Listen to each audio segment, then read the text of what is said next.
ओए होए होए भाई साहब, जो आमिर को पड़ी है, आया हाय हाय, जो कवर ड्राइवें पड़ी है। मेरा दोस्त आमिर पूरा साल टीवी के ऊपर बैठा रहा है, बॉबी के बारे में जो मर्जी कहते रहो यार, वो कम से कम ग्राउंड के अंदर तो था ना। जो कवर ड्राइव मारी है बेचारे आमिर ने, कोई तकरीबन 50 कर ली थी 49 रन पे। दूसरी तरफ नसीम भाई ने बड़ी कुट खाई, लेकिन आमिर वर्सेस बॉबी का मुकाबला था और Bobby was on top. Cover drive के चौके मारे हैं मेरे दोस्त आमिर को, 200 रन चेस करवा दिए हमारे लेजेंडरी बॉलर्स ने, मोहम्मद आमिर ने भी और नसीम साहब ने।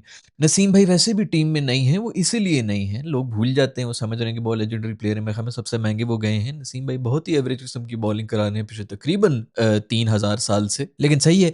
जिसकी गुड्डी चढ़ी हुई हो, जो ज़्यादा ब्रांड्स में नजर आ रहा हो, बस ठीक है, उसकी कीमत भी तो ज़्यादा लेनी पड़ेगी। तो पिंडी वालों ने खूब पैसे लगा के इनको खरीद तो लिया था। खैर चलो, अभी भी उम्मीदें तो हैं कि आगे जाके कुछ हो जाएगा, लेकिन 200 रन जो हैं, एक कुट खा ले तो चलो बंदा कहे यार एक का दिन नहीं था। दोनों ने तसल्ली से कुट खाई, इनफैक्ट सबने ही कुट खाई है, बट यहाँ पर ही मैच हार गया था। स्टार्ट अच्छा मिल गया था हमारे पेशावर ज़ल्मी को। इतना वैसे ये पहले मैच के अंदर आपने कोई 200 रन अगर चेज करने और आप कर भी लें, मेरा ख्याल में ये कोई हिस्ट्री के सबसे ज़्यादा चेज वेज में से ऐसी कोई नंबर शंबर आ रहा होगा, इसका दूसरा तीसरा होगा या शायद नंबर 1 के ऊपर ही हो। बट इतने पहले मैच के अंदर आप इस तरह कर लें तो ये बड़ी ही खुशाइन बात है, स्पेशली पेशावर वालों की। लेकिन पेशावर को अगर किसी को क्रेडिट देना चाहिए तो वो भी ऊपर से हारिस को और नीचे से समत को देना चाहिए, जिन्होंने आके बड़ी बेहतरीन किस्म की इनिंग्स खेली है।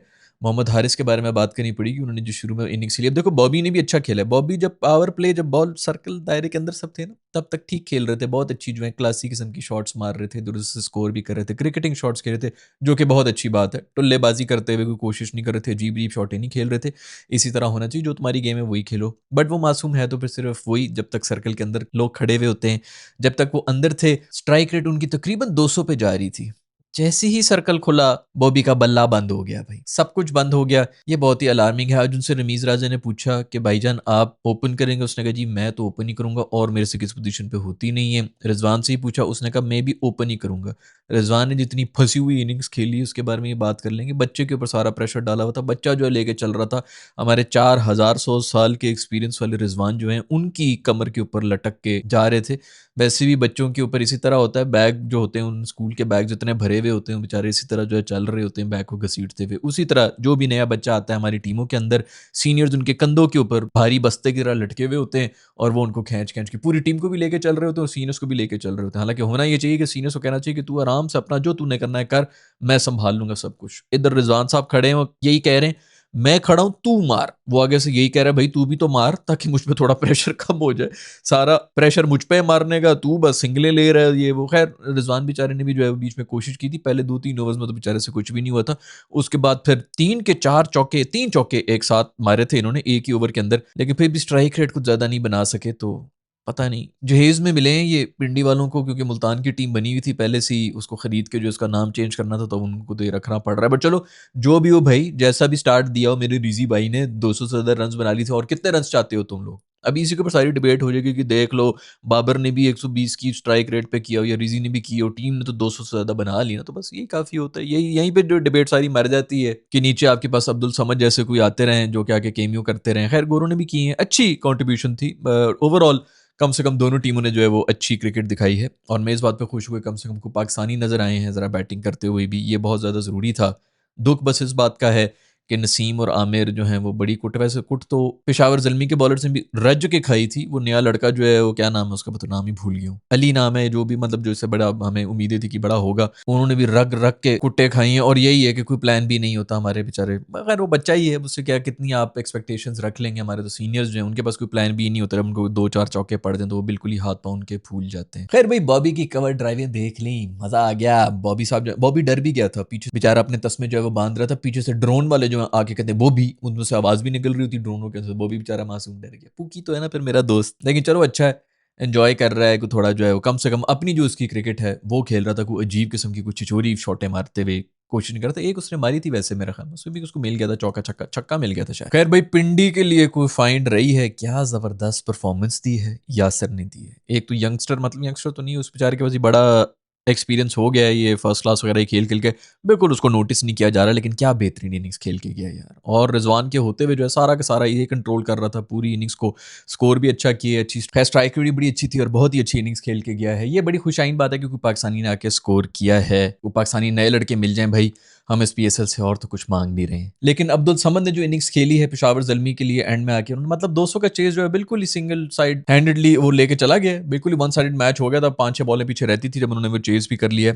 इस किस्म के आपको बैटर्स चाहिए थे, वर्ल्ड कप के अंदर भी इस किस्म के बैटर्स चाहिए थे। ये रीलू कट्टे स्पिनर और आधे बैटर जो हैं, इनका कोई भरोसा नहीं है। छोटी टीमों के ऊपर वो हीरो बने होते हैं, बड़ी टीमों के सामने आके वो एक्सपोज हो जाते हैं। इस तरह के नहीं, आपको ऐसे प्लेयर्स चाहिए थे जो कि 10 बॉलों के ऊपर आके 30 एक रन की इनिंग्स खेल के और बस चला जाए। इतनी ही कंट्रीब्यूशन होती है टी20 आई के अंदर, और इसी नंबर के ऊपर आपको ऐसे बैटर्स चाहिए थे जो कि एक भी नहीं आपके पास, जो भरे हुए थे कि जी ऑलराउंडर भरने।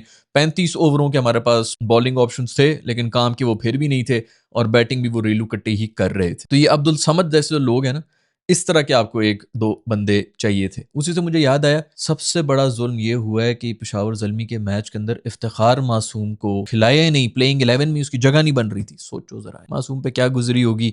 वो इसी उस पे बैठा हुआ था। अब वो आएगा ना, लिखवा लो, इस वीडियो का स्क्रीनशॉट ले लो, जब वो वापस आएगा ना, उसने ऐसी कोई परफॉर्मेंस दे देनी है कि सब ने हिल जाना, पूरे पीएसएल को हिला देगा मेरा इफ्तिखार भाई। ऑलराउंडर से मुझे याद आया कि हमारे शादाब भाई का भी आज मैच था। इस्लामाबाद की टीम हार चुकी है। मुल्तान बड़ी बेहतरीन किस्म की, बड़ी वैसे यार टफ और फुल बैलेंस टीम मुझे लगी है इस वक्त मुल्तान की। बाकी टीमें भी अच्छी हैं, इवन पिंडी की भी बड़ी अच्छी टीम लग रही थी, लेकिन मुल्तान की बड़ी ज़बरदस्त परफॉर्मेंस भी थी और बहुत अच्छी टीम लगी भी है। हाँ, वो जो कह रहे थे कि वो हम जो है वो पता नहीं कौन सी वाली क्रिकेट खेलेंगे, उस तरह की क्रिकेट को नजर तो नहीं आई कि कोई भी नहीं रुकेगा। पावर प्ले के अंदर मुश्किल से मेरे ख्याल में 49-50 रन को बने हुए थे। इतने तो हमारे बॉबी और हमारे रिजवान भी बना लिए थे, बट जो भी हो, चलो चेज भी 170 ही कर रहे थे। तो मेरा ख्याल में सेंसिबल क्रिकेट होनी चाहिए, ये नहीं कि सिर्फ आके टुल्ले मारने। आप पहले बैटिंग कर रहे हो तो आप 250 रन बनाने की कोशिश भी करें। तो आपने 170 चेस करना, तो आपको उसी तरह का एक चेस प्लान करना चाहिए, जो कि मेरे ख्याल में बिल्कुल ठीक इन्होंने किया है। लेकिन शेरडी भाई ने जो जोर लगाया बताया, टीम बेचारे की हार गई। बेचारा अकेला चार्ज फिर रहा था, छलांगे मारा, कैच करके जो सेलिब्रेशंस थी, पागल होने वाला था। बेचारे के थोड़े रिफ्लेक्सेस स्लो हुए में, कैच बड़ी मुश्किल से उसने पकड़ा। उससे पहले भी उसे फील्डिंग की कोशिश की, वो थोड़ा मुश्किल कैच था लेकिन वो पकड़ा नहीं गया। पहले ये पकड़ लिया करता था। रिफ्लेक्सेस के स्लो हुए में, वो मानने को तैयार नहीं है। ठीक है, जो भी कर ले, बट खैर बॉलिंग में बेचारा फुल जोर लगा रहा था। पावर प्ले खत्म हुआ है तो दोनों गोरे जो हैं वो सेट थे। कप्तान ने कहा कि मैं खुद बॉलिंग कराऊंगा, मैं बताऊंगा कि भाई मैं किसी से नहीं डरता हूं, मैं लीडिंग फ्रॉम द फ्रंट दिखाऊंगा तुम लोग को। आया, बेचारे ने 2 चौके भी खा लिए। पावर प्ले के आखिरी ओवर में फिर भी वो लड़का जो है सलमान है या जो भी है, उसने फिर भी कम शम रन खाए थे, थोड़ा सा स्कोर रोक लिया था। इसने आगे दोबारा से जो है 10 की इकॉनमी से कुट खा ली थी। उसके बाद फिर आगे एक विकेट भी ली है। अपीलें भी जो है, अपील हो नहीं रही, उससे पहले जो है वो रिव्यू भी ले रहे हैं। खैर बहुत से लोग कह रहे हैं कि भाई ये जो रिव्यू था ये ऐसे कैसे हो सकता है, वो बिल्कुल मिस होके गया था। पता नहीं किसको लग रहा है कि ये पैड को लगी है कि फलाने को लगी है। मुझे तो कहीं से नहीं लग रही कि बॉल कहीं से भी जो है वो बच्चेदानी के नीचे से निकल गई थी उसकी, उसके ऊपर पता नहीं क्या। खैर बहुत ज़्यादा सीरियस थे। शादाब भाई खड़े भी हो गए ग्राउंड के बीच में कि ये कैसे हो सकता है, ये कैसे हो सकता है। वो फुल टाइम जो है वो अपना स्क्रीन टाइम ले रहे थे। आउट होने के बाद भी उन्होंने फुल स्क्रीन टाइम लिया है। कैचेस के बाद भी वो बिल्कुल पागल होए हुए। तो उन्होंने कहा कि पूरी की पूरी टीम उसको यूं देख रही, उसकी अपनी टीम देख रही कि अच्छा यार ठीक है, हम भी खेल रहे हैं, हम भी जीतने के लिए खेल रहे हैं, लेकिन तू थोड़ा सा हौसला रख ले। बहुत बेचारे ने जोर लगाया है। उसको पता है कि मैंने अपनी नाकिदीन को खामोश करने के लिए, इंटरनेशनल लेवल पे नाकिदीन जो हैं उनको खामोश करने के लिए, मैं एक डोमेस्टिक टूर्नामेंट के अंदर इन सबको दिखा दूंगा कि मैं कितना बड़ा प्लेयर हूँ। इसलिए वो बेचारा थोड़ा ज़्यादा जोर लगा रहा है। मैं उसके जज्बात तो समझ सकता हूँ, लेकिन नहीं भाई, नहीं चल रहा आपका। ये जिस तरह आउट हुआ है ना, आप ये सोचें, चैपमैन खड़ा हुआ था दूसरे एंड के ऊपर। एक ओवर के अंदर एक छक्का लगा है, एक चौका लगा है और एक और चौका भी लगा हुआ है।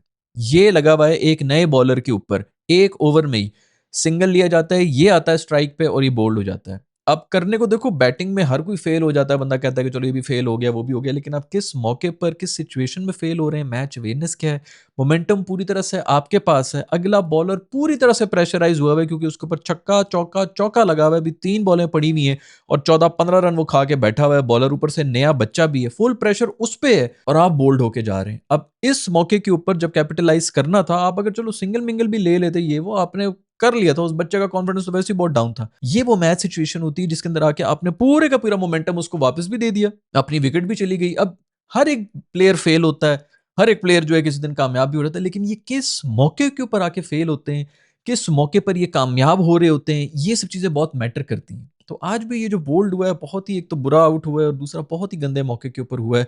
पूरे का पूरा मोमेंटम शिफ्ट कर दिया। जब सारा का सारा काम हुआ था, चैपमैन ने सारा काम कर दिया था जो इस ओवर के अंदर होना चाहिए था। इनसे ना हो सका। तो ये चीज़ें बहुत मैटर करती हैं। ये इंटरनेशनल लेवल के ऊपर ना बस यहीं पे मैच ही खत्म हो जाता है। दूसरी टीमें आपको इस तरह की नहीं देती, भई वो बच्चा है, उसे आपने जो है दे के मोमेंटम दे दी, बट चलो बेचारे ने ज़ोर फुल लगाया हुआ है। सलमान मिर्ज़ा भी जो हैं, उन्होंने भी 4 छक्के खाए हैं स्मिथ से। ये हमारी करंट जो टी20आई टीम है, उसकी स्पेयरहेड बॉलर हैं और स्मिथ जो है टी20आई टीम में तो क्या, वो तो मतलब टेस्टों-वेस्टों से भी शायद रिटायर हो चुका है। उससे कोई 3 छक्के तो खा ही लिए थे। हालाँकि उनकी कोई स्ट्राइक रेट नहीं थी, लेकिन सलमान मिर्ज़ा को उन्होंने कोई 4000 की स्ट्राइक रेट से मारा है। ये चीज़ें बड़ी अलार्मिंग है कि हमारे जो प्लेइंग 11 के प्लेयर्स हैं ना, वो रिटायर्ड प्लेयर्स से किस तरह कुट खा रहे होते हैं या वो नए बच्चों से किस तरह आउट हो रहे होते हैं। खैर ये कमाल उछलू कैच हो गया पीएसएल का और आपने बिल्कुल सही गेस किया, गौरव ने ही किया। एक तरफ स्मिथ था और दूसरी तरफ उनका कप्तान था मुल्तान वाला। वो क्योंकि पाकिस्तानी तो भागते भी नहीं ना, उनको पता भी नहीं है कि यार ये अगर ये बाउंड्री की तरफ जा रहा है तो मोस्ट प्रॉब्ली ये पकड़ के मुझे फेंकने की कोशिश करेगा। हमें तो अभी तक पता ही नहीं होगा हमारे फील्डर्स को कि ये भी करना हो। दोनों गोरे थे, इसलिए वो उछलू कैच हुआ और मतलब दूसरे प्लेयर को भी उसने दे दिया। हमारे प्लेयर्स अभी तक उस लेवल पे पहुंचे, मतलब उनको जरूरत ही नहीं, और वैसे भी बोल्ड करना,